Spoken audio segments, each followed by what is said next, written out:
Let me tell you why you're here. You're here because you know something. What you know you can't explain, but you feel it. You felt it your entire life. That there's something wrong with the world. You don't know what it is, but it's there.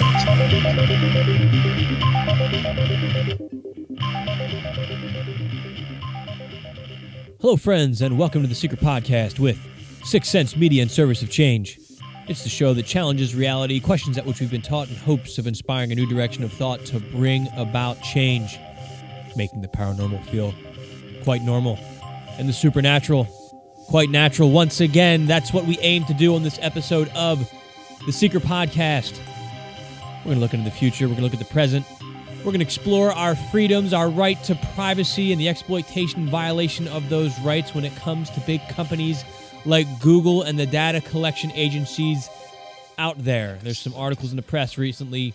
More compromises have been made to our own security with our online profiles, personalities, and interactions. Going to talk about that a little bit. Talk about our freedoms. And get into some spiritual stuff as well. I'd like to talk about. Been a busy week, as always. Here we are, Saturday night. It's 9 o'clock in the evening, Eastern Standard Time. My show is supposed to get recorded at Friday at the latest. It's just been a busy week for me. You know, I had something I want to talk about. I had a debate with a family member today, and it really bothered me. We were talking about the vaccine issue, and we were going back and forth, and it wasn't an argument at first, at least, but we were talking about how those conspiracy theorists just think the government's out to get everybody, and they're not doctors, so they should just, basically take a step back since we're not doctors and we have to trust in our authority. And that statement scares me and it upsets me. And I'm not an anti-vaxxer. I'm not. My children are vaccinated because I couldn't find a smoking gun, honestly. I found a lot of things that concern me that I think need to be addressed, but it wasn't enough for me to take the risk with my children. And this is not a vaccine debate. I am still open. I don't understand it yet. My issue is that the people charged with the authority of determining whether or not things are safe, historically, in positions like the CDC, the FDA, the AMA, the American Medical Association, I think that's what it's called. These people have had strong ties to the businesses that are creating these drugs or these products that then make millions of dollars. So it's difficult to take their word that something is safe when we see them bouncing back and forth. Now, let's add to that, there is a documented history of accounts of people in government, people in governmental positions, lying to make a profit or lying to conduct experiments. And there's countless examples of this throughout history and throughout recent history of the government lying and doing things against the American people without them knowing. And I'm not trying to bash the government here. But what I don't understand is how somebody can look at me and imply, not say, but imply, oh, well, these conspiracy theorists, and we all know the connotation that comes with that statement, these conspiracy theorists. How can you look at us and call us conspiracy theorists when all of this is documented? There is a history of deceit and of lies, and yet every time you get on social media, somebody's complaining about some politician that did something illegal, corrupt, immoral, or wrong, and they lied about it. Yet as soon as somebody says, well, I'm worried about the safety of my children because I can't trust the people in government, oh, you're one of those crazy conspiracy theorists. You're one of those anti-vaxxers. No, I'm somebody who sees things that are conflicting, and I want to know why. And I started thinking about this, and obviously we have our cognitive dissonance that comes into play. But I've done a couple shows, and I've written about the Milgram experiment. Now, there was a documentary on HBO about it, and if you look into it, Stanley Milgram, after World War II, was trying to understand how Nazi soldiers could say, quote, just follow orders and exterminate so many millions of people in such horrific ways. So he conducted an experiment, several experiments, and in this experiment, he basically set it up where there was a student and there was a teacher, and I'm giving you a very watered-down version of this. And he would introduce the student to the teacher, and he would take the student on one side of a room, and the teacher would be with him, and the teacher would watch the experimenter in a white lab coat connect the student to electrodes.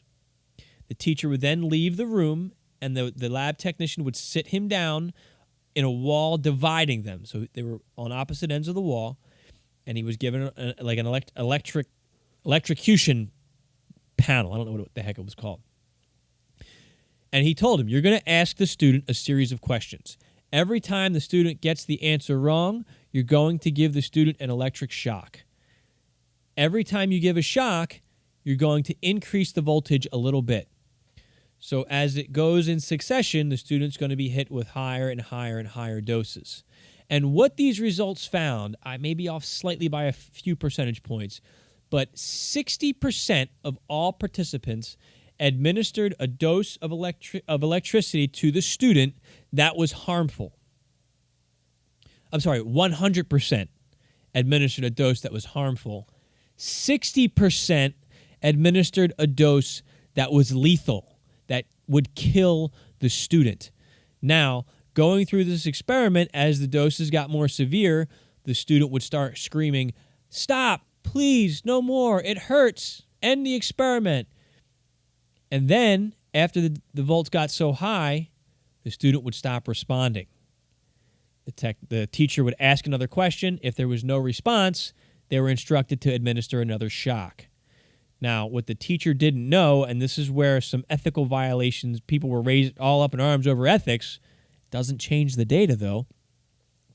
What they didn't know was that the student was actually part of the experiment. The student was not hooked up to electrodes. The student was an actor who was reading from a script, so everything was consistent with the data and playing along, basically. But what they found was that people, and if the teacher objected, the person in the white lab coat said, "You will continue with the experiment," or "You must continue with the experiment," and that was it. So what the results found was that if somebody has a perceived authority telling them to do something, they are more likely to follow that authority's instructions if they respect the authority of that person, if they believe in the authority of that person. And they will kill somebody. So this is somebody who's like, "Oh, we're just doing an experiment here, and I'm going to kill somebody today." So again, there were some ethical issues with that. And now I know some of the haters out there or people that want to debunk this. There are some critiques of the experiment. Obviously, the demographic, I think, focused on mostly like white men. And again, correct me if I'm wrong. So there were some challenges you could make to the sample of people pooled, but it's still pretty shocking data. And this experiment was repeated and modified and done in a variety of ways. They have a large data set that they pulled on this, and they still got similar results. There were some modifications, and they got an understanding of kind of what the perfect formula was to get people to do things. But it speaks to human nature. People are inclined or programmed or bred or I don't know what to follow a perceived authority's instructions. So now we have our government telling us, vaccines are safe. And the majority of people want to say, yes, vaccines are safe. The government said, the FDA said it, the CDC said it, we're good, we're safe. But I look back to, the documentary Cancer, the Forbidden Cure and the Hoxie Clinic, and how when people were being cured of cancer, the FDA and the CDC repeatedly raided the clinic and they shut it down. They tried to suppress it. First, they tried to buy it. the American Medical Association tried to buy the cure to cancer so that they could hold it and repress it. And then they tried to shut it down and discredit it. And he had to up and move his clinic to Mexico, where people are being cured from cancer today. This is documented stuff.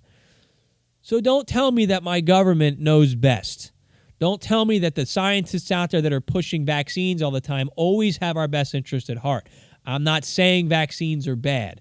I'm saying some of the people in power have issues with their credibility. Therefore, I have a tough time trusting what's out there. And that's what this show is all about.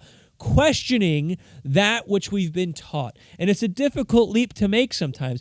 But I'm tired. I am tired of people looking at me like I'm some crazy conspiracy theorist that has no education and I'm just going off of one YouTube video I watched. I am a talented investigator. I have a master's degree in education and a bachelor's degree in criminal justice. And 11 years experience as an investigator in law enforcement, ranging from the private sector up to the federal and national level. So if I make a statement like, hey, this doesn't add up, it's not because I watched a YouTube video. Well, I'm really venting right now, aren't I, guys? My apologies. Let me take it down a notch. I'm sorry for the ego that came in there. But that's how I feel. This stuff is real. There's real questions. There's real discrepancies. And you know, I was thinking, and I'm going to talk about some of our data and what we can find online tonight too, but I was talking to my kids. I really sounded like an old man the other day. And I was like, you know, when I was a little boy, and I was thinking, if we wanted to know something, we had to either get in our car and drive to the library, or some of us had encyclopedias in our home. I had encyclopedias from like 1954 or something. They were my dad's, or I don't know, maybe the 60s. But so I had a set of encyclopedias. So it was like 20 volumes, 20 books, right? All in alphabetical order. And you'd have like the A book, the B through D book. So if you wanted to know something, you had to get your encyclopedia and look it up. Now, the problem with that, it was one company's opinion or fact-finding that dictated what you read. So most people were getting their information from the same few sources in these encyclopedias. So there wasn't much room for discrepancy. So if you looked up alien or extraterrestrial or UFO, you'd get the standard party line. I wish I still had those encyclopedias. They may not even be in there. So now we've got this thing called the internet, and everybody has the freedom to put what they want up there. And people can tell stories and lie and make stuff up without any repercussions, it seems, right now. So there are literally billions and billions and billions of pages out there of information. And some of that information is legitimate and valuable, and a lot of it is crap. How do you weed through it? How do you determine what's valuable? How do you regulate it? How do you police it? I don't have an answer for that on this show. But what we are seeing are monopolizations of certain platforms that we use to gather that to search for that information or to share that information. We're seeing We're seeing bias by these companies that control these things, skewing our search results, much like the encyclopedia only having one option of an answer for us.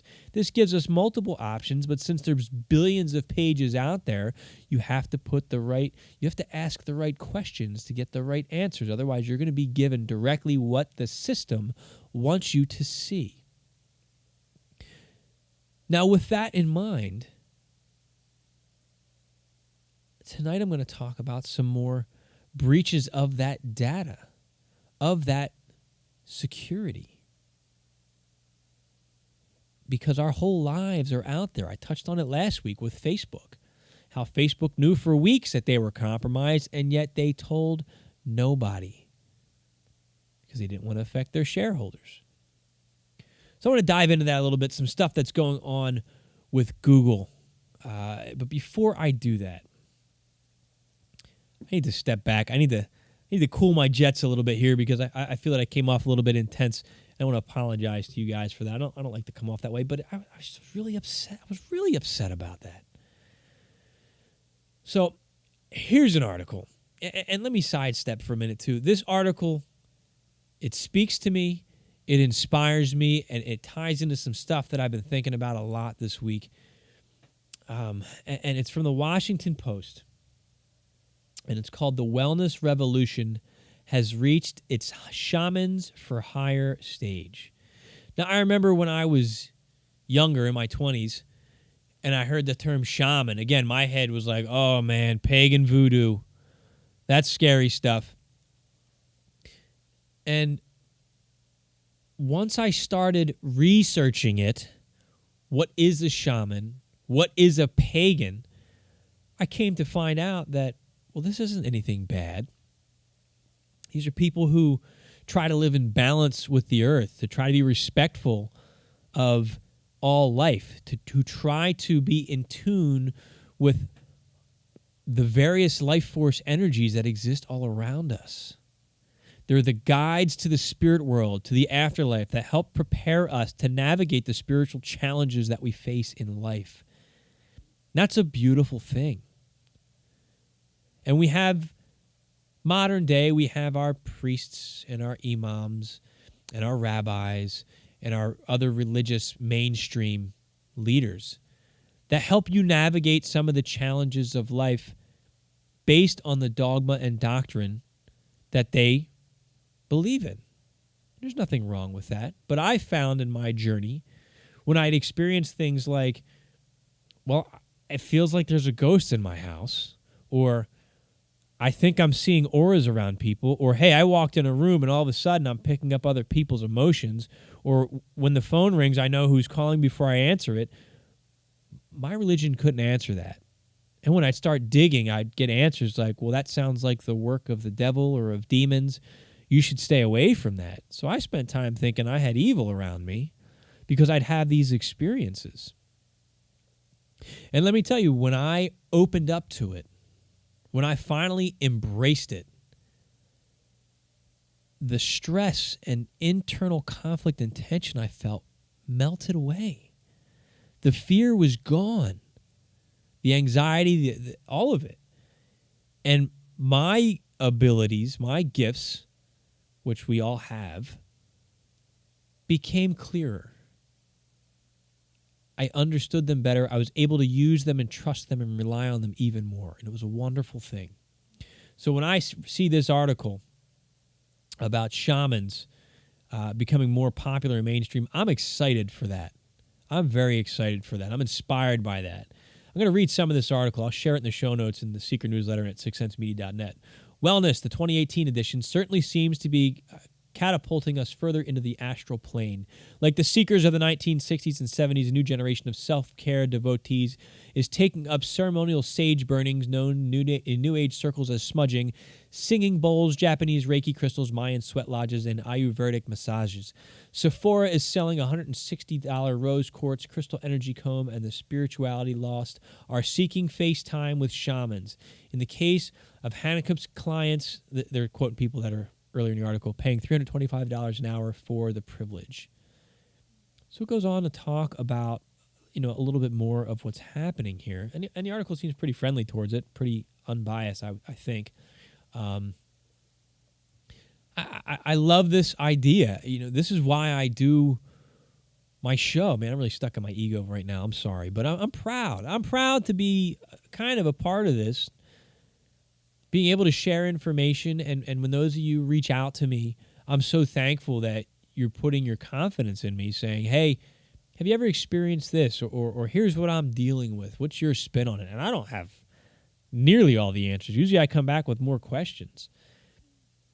But it's a learning experience for me, and I'm so happy that more and more people are becoming open to this aspect of our existence, because it's been such a personal and meaningful journey to me. So I wanted to share this article because I feel like I've been throwing some fire and brimstone out there lately, and this is important. And I've got stuff in the background that I'm working on related to this right now that I can't share at the moment, but this is important. And despite all the scary and negative stuff I may talk about lately, and some of the stuff I'm going to get into tonight, let us remember this aspect of it. Let us remember our own spirituality, whatever that may be. And I think, one of the most valuable spiritual rules, and one of the only ones I try to live by. I try to keep it simple. It was, when I was studying Wicca for a while, they have what's called the Wiccan Rede. Do what you will, so long as you harm none. And that is not as easy as it sounds. But it encompasses so much. You have the freedom to do whatever you want, but you have the responsibility to make sure your freedom does not infringe on the freedom of others.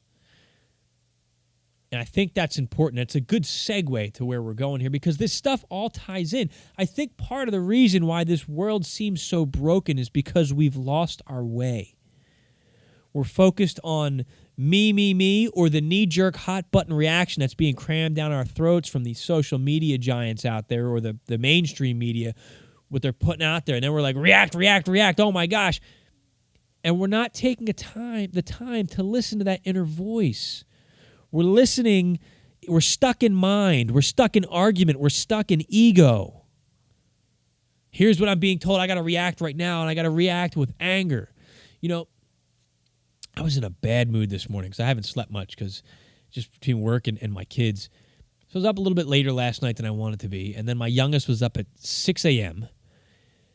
I let her lay there for about a half hour. She didn't go back to sleep, so I got her up, and as I'm getting her up, my oldest was wide awake in his room. So I'm exhausted, so I'm sitting out there, and I'm just trying to mess around on my computer, set them up with some stuff to eat and drink. And my oldest is just, Daddy, just speaking, going on and on and on. And I'm like, yeah, buddy, it's cool. Daddy doesn't really feel like talking right now. I'm tired. And I was grumpy. And the more this beautiful little boy is talking to me, the angrier I'm getting. And then he starts chasing my daughter around. She's 1.5. So they're running around. Everybody else is sleeping. It's like 7 o'clock in the morning.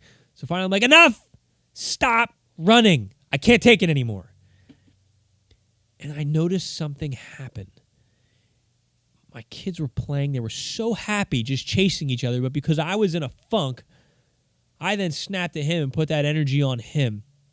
And then he sat down and he started crying. Yeah, parent of the year right here, right? Here's my confession. I felt horrible. And I tried to apologize. I did apologize to him. And I still told him, you didn't listen to Daddy. But I felt bad because I broke his spirit with my negativity.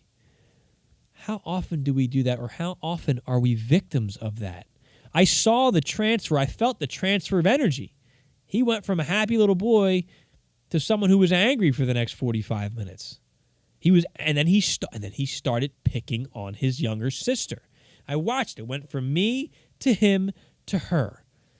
And that's how it's working out there in the world. And we know that. You look at the heart math studies, energetically, we're transferring that information amongst ourselves as well. That's why I think it's important when you get that knee-jerk reaction, take a step back, meditate, research, think about it before you respond. If you feel angry, then it's not the time to respond. Write something down. And here's another piece of advice. I keep a journal with me. I have for years. If you're that emotional about it, write it down in your hard copy journal. Don't put it in a Word document. Don't put it on social media. Write it down in a journal. Number one, if you're saying some stuff you shouldn't be saying, it's not out there in electronic world where somebody can read it and hack it and compromise you or use it against you. Number two, it's an emotional release, because we need sometimes that emotional release when we see something bad. Write it down. And it serves so many benefits. Right now, if you had to go back and search for posts from 2015 on Facebook, you're going to have one heck of a time scrolling down trying to find it, at least as it stands right now, because Facebook doesn't have a very good search feature for your old stuff. If I want to go back and read something, an experience I had or some feelings that I had back in 2015, my journals are in chronological order. I can find it in probably less than 3 minutes. And it's insightful to see what you were feeling and to reflect on that and to go back on it. And if you're in the moment and you write that all down, once you're done writing it, you can go back and read it, you edit it, whatever, and you could say, you know what? I don't need to post this anymore. I worked through it. We don't always have to work through things publicly, says the guy who has a show where he works through things publicly, right? But I'm serious. On social media, I don't engage in those arguments. Sometimes I'll start typing something furiously, and I say, you know what? This is going to turn into an argument. Let me stop. Let me step back. And in 3 minutes, I'm not mad anymore. I forgot about it. But if you engage that thread, then every time somebody responds to it, you get that alert on your phone, you're getting another burst of that negative energy, and you're arguing your way through it again. We need to take better responsibility. And what I'm saying is we need to start doing that inner work. When we step back and we write it down on paper, we're first having a conversation with ourselves. We're first taking the time to understand our own feelings, our own thoughts and emotions affiliated with them. That is so powerful, and it's healing and it's therapeutic. Then we can come to a conversation from a calmer place of care and concern, for a place of genuine inquiry to understand and learn. So get yourself a journal and start writing stuff down before you put it on social media. And maybe just try unplugging from social media. You might be surprised that energy, like what I put out on my kids this morning because I was a grumpy old man in the morning, you might find that you're no longer contributing to that flow. And instead, you can start putting out positive or more well thought out things. All right, I'm going to get off my soapbox here. Before I get into what I want to talk about with Google and freedom and all that fun stuff, there's an article that's featured on Unknown Country, and I'm sure a lot of us have heard some of this content already. But the title of it is, UN delivers an ear-splitting wake-up call to the world. Time is running out in the fight against global warming. The Intergovernmental Panel on Climate Change has issued a dire warning that our current efforts at addressing the problem of climate change are not keeping pace with the increase of rate of global warming, and we need to act quickly if we are to avoid evoking the more immediate catastrophes that come with allowing the planet's climate to rise past 1.5 degrees Celsius or 2.7 degrees Fahrenheit above the pre-industrial average. This warning comes with admission that we can indeed meet this seemingly impossible goal, but it comes at a cost. The human community needs to cut its carbon emissions by nearly half in the next 12 years. This article has several links to it, and it's got more information on this, which I'm going to link to Unknown Country's article about it. Some thoughts that are coming to my mind right now about this. I believe some form of climate change is happening. I don't know what the cause is. Is it natural? Is it man-made? Is it technology? Is it a combination? I don't know, just because I haven't researched it enough. But our climate is changing. Now, part of my fear is, are we going to see the David Icke problem reaction solution? Are we being now hit with this going, yo, here's the problem, here's your carbon tax. Now we need to send you back. You know, this is why I was afraid when they put the smart meter on my home. Are they going to say, we can't allow for people to use electricity this long or this often, so you only get to use your electricity for 5 hours a day? Is it going to go that route? And I'm thinking worst case scenario, yes, I'm the resident conspiracy theorist, but I have to think of what could this mean? Are they going to only allow us to drive our cars certain times a day? You know, really, ideally, I'm hoping that clean technology comes out, and it's out there. You know, but at least we're led to believe that the oil industry has this tight grip around everybody.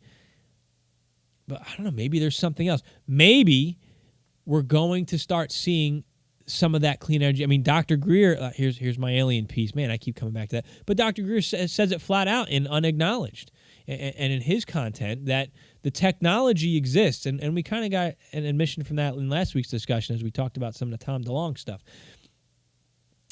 That some people on this planet have this technology, have access to this clean technology. Tesla apparently invented this technology using the Earth's energy to power things and use electricity. So we don't need this addiction to fossil fuels, but how is this going to impact what our government tells us we have to do or that we can't do?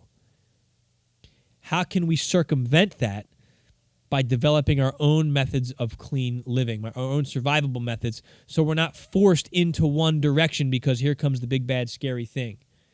Now, again, I do think climate change is happening. My thoughts are with the people in Florida that got hit with this horrendous storm. It's a very sad, very scary thing. I'm only 39 years old right now, so I haven't been around that long to know the history from experience of how bad storms are. But when I was a kid, I don't remember this many, quote, superstorms or major disasters. It seems like every year we're seeing them. Are they getting stronger? Does it involve HARP technology? I don't know, but I do think that our weather is changing. And here's what came to my mind. I started thinking about, when I was a kid, I used to watch ancient prophecies all the time, and it was like Nostradamus and all these people that saw the future, and a lot of people predicted major earth changes. So the first date was the year 2000. The world's going to end, Y2K, all that scary stuff. I remember being on call that night with the military. And then it was 2012. Everybody was focused on 2012. Oh, here it comes, the end of the world. I don't know that there's a common popular date right now. Well, we got this UN date saying, by 2030, we're going to have, irreversible damage on the planet. But I remember listening recently, like about 3 years ago, I was listening to a lot of the old Monroe Institute tapes. And when they first started channeling, Bob Monroe and his travelers were getting data from something out there that was warning them of coming earth changes. I caught an old Coast to Coast video of Scallion was his last name. I can't remember his first name now. But he was very big on earth changes. And he was saying he would have visions, and he was a well-documented and proven healer. They were calling him the modern-day Edgar Casey. So he had verifiable results as a healer. And he was saying his visions, was it 80%, 90%? His visions of predicting earthquakes in certain areas were coming true. Now, this interview was like 1994, 1995, and he was saying by 95 to 2000, we were going to start experiencing these major changes. And he was talking about basically California is going to fall off into the ocean. We're going to lose some of the East Coast. And then the Mississippi River is going to expand tremendously. You're going to need this giant bridge to cross it. These are the visions that he was getting. And he had this whole new Earth map that he created based on the visions that he was seeing. That didn't happen in the year 1995 to 2000. And my questions on that was, well, was he wrong? Was he a fraud? Or did he just get his dates wrong? Why did people like Bob Monroe, who, again, credible guy, why was he getting information on earth changes? Why was Scallion getting information on earth changes? Why were there countless accounts of abductees, people with the UFO phenomenon, saying, I'm being shown the earth being destroyed? One theory I have in that is, well, if we're in a loose-driven society trying to promote fear, maybe they're just putting that out there so it keeps people in that state of fear and anxiety. Or maybe we are being used as the conscious creation machines to plant that seed, so then we as the conscious creators who are being manipulated bring about our own catastrophic destruction because we're being fed, hey, this is going to happen, and all of a sudden we believe it, and then we're actually the ones that make it happen. I've talked about that on my Hollywood stuff. Or maybe this is really going to happen. I don't know. I honestly don't know. But these are the things that go through my mind as I'm seeing this playing out now. I think, well, maybe they just got the dates wrong because we're starting to see it. So a lot to think about, food for thought. I want to move on from that heavy subject. If you have any comments on it, please hit me up through sixcentsmedia.net. There's a contact portion. I'd love to know what you're thinking on it, what experience you have. What more data do you have for me that I can share with all the listeners out there? Please get in touch. So in thinking about what's going on with Google, and I'm going to read the article in a minute, but I want to start with the First Amendment in the Bill of Rights in the United States Constitution. And the First Amendment deals with freedom of religion, speech, and the press. Congress shall make no law respecting an establishment of religion or prohibiting the free exercise thereof, or abridging the freedom of speech or of the press or of the right of the people peaceably to assemble and to petition the government for a redress of grievances. Do you know how powerful that is? Given where the world was when this was written, this is saying that you can believe whatever you want to believe. We can't put a law into place that tells us you can't worship any god you want. Number one. We can't limit your freedom of speech or the press's ability to write whatever they want. Now, it has to be. Obviously, now we have laws that support that with slander and libel and all that stuff. So there is some restrictions to that, obviously, but that's seems like it's under attack right now. I talked about Alex Jones the last couple of weeks, how they completely took him out. And there is, if you've ever heard of the Free Thought Project, they suffered a major blow this week.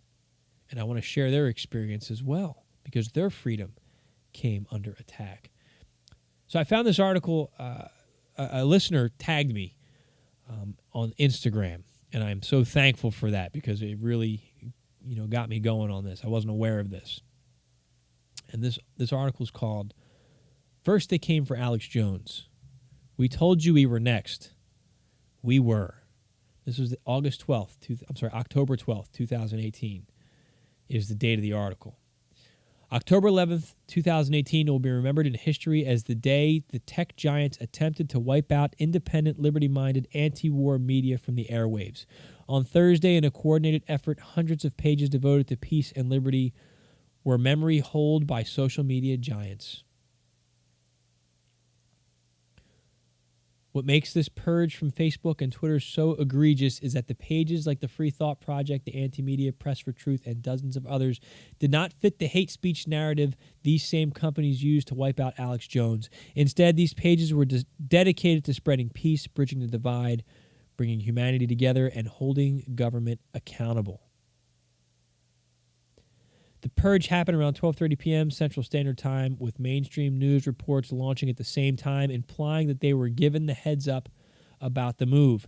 In a statement co-authored by Facebook head and cybersecurity Nathaniel Gleacher, who Caitlin Johnston aptly points out also happens to be the former White House National Security Director of Cybersecurity Policy, the massive social media platform explained that it has removed 559 pages and 251 accounts that have consistently broken our rules against spam and coordinated inauthentic behavior. Facebook said the pages were, quote, working to mislead others about who they are and what they are doing. However, this couldn't be further from the truth. Our names, addresses, and phone numbers were on all of our pages and our profiles. We were verified by Facebook with a little check mark next to our name, so they know we are a legitimate organization/outlet. They have seen our articles of organization, which was issued by the state of Louisiana, which is where my partner and the Free Thought Project co-founder lives. Jason Bassler, co-founder of the Free Thought Project, explained. However, in their statement, Facebook then suggested the real reason behind the purge. Elections are coming. And pesky folks like the independent media have a way of reporting information on candidates that the mainstream tends to ignore, like war, corruption, and more recently Brett Kavanaugh's disdain for the Constitution. Given the activity we've seen and its timing ahead of the U.S. mainstream elections, we wanted to give some details about the types of behavior that led to this action, Facebook said, before accusing us of hawking fake products or functioning as an ad farms that tricked people into thinking they were forms for legitimate political debate. It should be stated that the Free Thought Project never hid the fact that we worked with other independent media groups to share our information around the web. This is the very definition of grassroots. But all of us together certainly pose a threat to the mainstream, so this nonsense about tricking people was brought into play. Within all of our pages under the Free Thought umbrella, we had close to 6 million followers. Does Facebook think it knows better than 6 million people who clicked like on our page? We also had close to 16,000 reviews on our page with an average 4.1 star rating, directly showing that people desired to see what we were putting out. The only ones manipulating people here are the tech giants themselves. All but proving the case that this was a coordinated attack by the tech giant community. Shortly after the purge on Facebook, Twitter followed suit, wiping out our profiles on there as well. They gave absolutely no reason for the suspension. I'm going to share the rest of this in the Seeker newsletter and the show notes at sixcentsmedia.com. Now, whether you follow the Free Thought Project or not, this is number 2 now that they're going after. First was Alex Jones. Now's the Free Thought Project. This is serious. After the last election, everybody was complaining about how broken and corrupt the media is. Yet a lot of people are still supporting the mainstream media and getting their news from the mainstream media. But there is a large number of us who are looking to the independent media to gather our information and our news. I trust those independent sources more than I trust the mainstream. I go to the mainstream to get the story, and then I start digging and looking what the independent analysis is. Now, CNN does their own analysis on things. I don't have to agree with it. They're not getting shut down for being fake news or misleading or for giving their opinions. That's what I do on my show. I give my opinion. I'm not trying to mislead anybody. I'm trying to share my analysis and my opinions based on my vantage and what I've acquired, the knowledge I've acquired. So I read the bill. I read the First Amendment. This is an attack on free speech, and it's an attack on your ability to have access to information and independent thought separate from the mainstream, which is in the government's pocket. Let me guess. I sound like a conspiracy theorist, right? So I'm concerned, which is why I'm sharing this story. I am concerned over this. And it's interesting that they're going after these platforms right now and trying to shut them down and shutting them down successfully, which affects the livelihood of those people that are working these platforms. But the bigger threat, here it comes, I'm going off the deep end. I read an article, and I have it linked somewhere. I just don't have it off the top of my head, but I do have the source for this, where there are major concerns that by the time the next election comes around, what's that, 2020, 2 years, AI will be so sophisticated that it will be mining all of your metadata. So it will know your likes, your dislikes, and your fears. And then this AI will be able to craft fake news stories and then ship those stories out by the millions. Those stories will be catered to your own likes, dislikes, and fears. So an AI is going to basically know what your trigger points are and craft stories to hit those trigger points. That's an apocalypse of news and information once that happens. And yet we have people like the Free Thought Project and Alex Jones, although they do have a major reach and influence, being targeted. So what do we do? How do we get our information? We have to... I don't have an answer yet. Again, collect what you can right now. I know there's a lot of us out there, and we're brainstorming, us in the independent media, what other platforms can we have that has the same reach? Unfortunately, most people go to YouTube and Google to get their information, or Facebook for social media. We're trying to create safe platforms where we can talk about this stuff and not have to worry about our funding being shut down through PayPal or the platform itself pulling the rug out from under us. So there are some attempts to start building these platforms. I wish that those of us in the independent media could better organize. And we're doing a pretty good job, I think, of starting to get a little bit more organized, but we've got little factions here and there, and it seems like the bigger brands out there are building their own platforms that push their own agendas, which if I had my own platform, believe me, you'd get a lot of content that's in line with my views and beliefs. I think that's just the nature of the beast. My hope is that we continue to build these independent platforms. So support them when you start to see them. Support those platforms. And here's a time for a shameless plug. sign up for the Seeker newsletter, please. That'll guarantee you get that access to 6 Sense Media content.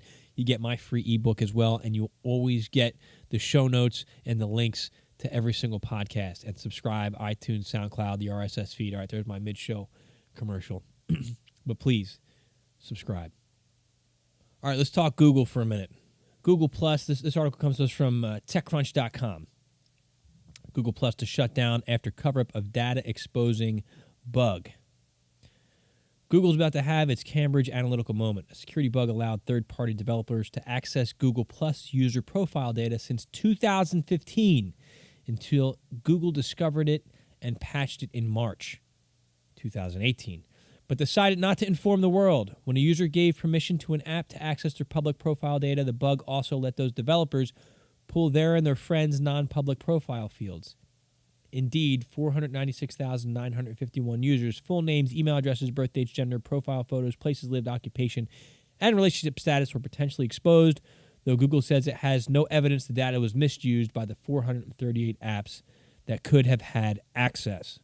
The company decided against informing the public because it would lead to, quote, us coming into the spotlight alongside or even instead of Facebook, despite having stayed under the radar throughout the Cambridge Analytica scandal, according to an internal memo. Now Google Plus, which was already a ghost town largely abandoned or never inhabited by users, has become a massive liability for the company. The news comes from a damning Wall Street Journal report that said Google is expected to announce a slew of privacy reforms today in response to the bug. Google made that announcement about the findings of its Project Strobe security audit minutes after the Wall Street Journal report was published. The changes include stopping most third-party developers from accessing Android phone SMS data, call logs, and some contact info. Gmail will restrict building add-ons to a small number of developers.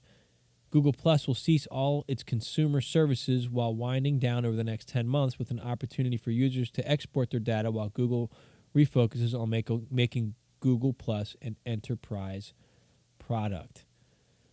Google will also change its account permission system for giving third-party apps access to your data such that you have to confirm each type of access individually rather than all at once. Gmail add-ons will be limited to those directly enhancing email functionality, including email clients, backup, CRM, mail merge, and productivity tools. All right, there's more to this article. I'm going to share it with you to read and to review. But again, just like Facebook did, Google had knowledge of the compromise and said nothing. Now, I use Google. My email account is through Google. But I'm careful what I put in there, as I think we all need to be.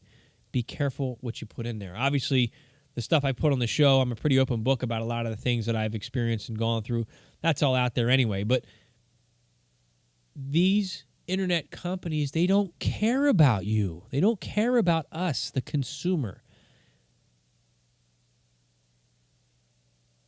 Just be careful.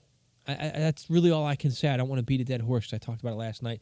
I have links to Google's response, their official response on their blog. I'll share that in the show notes. I don't want to give this any more energy. I just want us to be mindful that what we've now come to trust, some of us, and put our most personal information out there, it can be compromised. And a lot of it has been compromised. So be careful moving forward. So you've got the compromisation, is that a word? The compromise on one hand, and you've got violations of free speech on the other hand. What do? I want to bring it back to something positive,